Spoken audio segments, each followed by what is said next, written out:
Hi, I'm Steve Barasch, founder and president of Barasch Architects and Associates, Inc., a 33-year-old architecture, planning, and engineering firm. We have offices in San Luis Obispo and Pasadena, California. I hold a Bachelor of Architecture degree from the University of Arizona and a Master's of Architecture and Urban Design from Rice University in Houston, Texas. Spent 3 years in London as the first PhD student at the Architectural Association, studying in conjunction with the Tavistock Institute of Human Relations. I founded my firm in 1977 in Pasadena, California, on the premise that innovative architecture creates lasting value for our clients and the general public. Our firm has worked on over 500 office facilities of all types, from low-rise to mid-rise to high-rise. We've probably designed in the area of 250 to 300 ground-up facilities throughout California and the western United States. A number of these buildings exceed 50 feet in height, which are considered high-rises in certain municipalities. Some of them exceed 75 feet in height, and some of them have exceeded 110 feet in height. Our firm was one of the first to employ the use of post-tension concrete in multi-story buildings. Our firm also pioneered the use of site-cast concrete, and our firm designed the first 3-story tilt-up or site-cast building in Southern California. So you can see we have had experience in both concrete and steel structures, multi-story structures of all types and sizes. Approximately 3.5 years ago, I read some articles. I think it was the LA Times and some other periodicals about some inconsistencies in the government analysis and summary of the Twin Tower collapse. And about 4 to 6 months later, I attended a lecture here in the city of San Luis Obispo, I think presented by Richard Gage and some associates, that went into more detail about some of those inconsistencies, and how the third tower, which was not hit by a jet aircraft, also collapsed almost at the same time. So it certainly raised some curiosity in me about these circumstances. Some of the inconsistencies that I found rather curious was the fact that the buildings came down rather fast. They came down in a rather symmetrical pattern. They came down from the top down without a asymmetrical form at all. Buildings tend to be delayed as they collapse. They don't just pancake down like this in a very short period of time.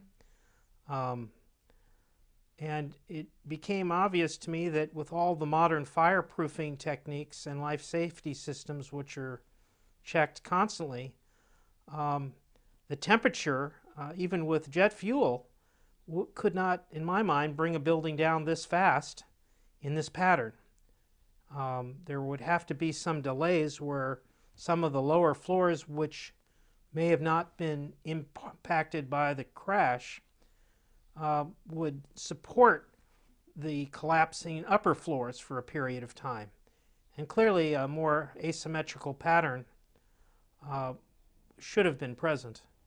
Regarding the third tower, which was not hit by a jet, I just don't understand this one at all, because the temperatures that it would take to cause the third tower to collapse would have to be a lot higher than the yield strength of the steel and the fireproofing materials around the steel that encapsulate the steel.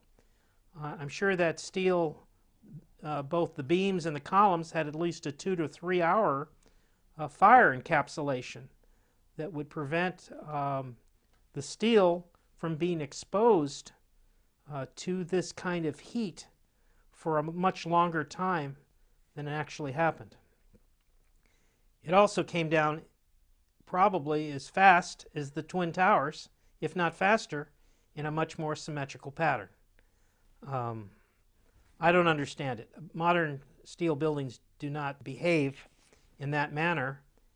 And clearly there's a 2 to 3 hour insulation around the structural frame that would preclude it from collapsing that quickly.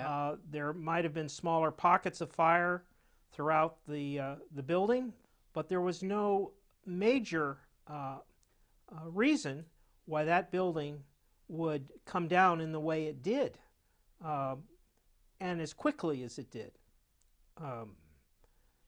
So one of the things that really interested me is how quickly the Tower 7 fell. I'm told it fell within 7 seconds approximately from top to bottom. This building was built in the mid-80s apparently, and met all the known codes at the time. Buildings just don't behave like that. If floors fall, they tend to fall and are braced by the floor directly beneath it, and there's some delay there. And then the next floor falls with 2 floors, and there's some more delay. Apparently there must have been some reason why the acceleration of the floors above fell in such a brief time. It was built apparently to a fairly modern code, which required stiff columns, stiff beams, and a great amount of fireproofing throughout the beams and the columns. So this is a mystery to me. There must be some other factors that may not have been considered. There is a lot of conspiracy potential here and a lot of alternative theories that I don't know much about. I'm speaking more as a practicing architect with a firm that's been in business 33 years that has never seen anything like this. There needs to be a lot of further investigation into other possible theories of why this building collapsed due to fire, and any fire-related occurrences that might have been present at that building. I mean, clearly, if buildings don't behave like this, there needs to be a more thorough investigation of what may have caused this building to collapse in the manner that it did. I really believe that a much more thorough investigation of Tower 7 in conjunction with the Twin Towers needs to be undertaken, and probably undertaken by non-government agencies that have no vested interest in the results of those investigations. Clearly, private testing laboratories and engineers familiar with the behavior of multi-story steel buildings need to be consulted in an empirical manner. According to the records, the building was 110 floors, approximately 43,000 square foot per floor, and with the immense size of this building, even if an aircraft hit it from one side, the back side should have come down in a way that you could see larger portions of the floor and the structural components of the building in place on the ground. After all, there was 110 floors in each building, and each floor plate was over an acre in size, which exceeded 43,000 square feet. There are planned demolitions of, Pruitt-Igor, is a classic case of a building that fell, and it fell in a certain way because it was demolished in a certain way with time charges and trigger charges. This project may have been the largest collapse of its kind, but other buildings have collapsed before in symmetrical manners, but they're planned to collapse that way. This building, if it did collapse, was an unplanned collapse, and yet it behaved in the same way that man-induced demolitions tend to behave, which is why I'm so concerned the way it collapsed does not compute for an unplanned demolition. There was not an independent outside empirical investigation completed here, and perhaps it's time for, before too many years pass and people pass on, that kind of empirical thorough investigation from people who do not have any biases or political leanings occurs.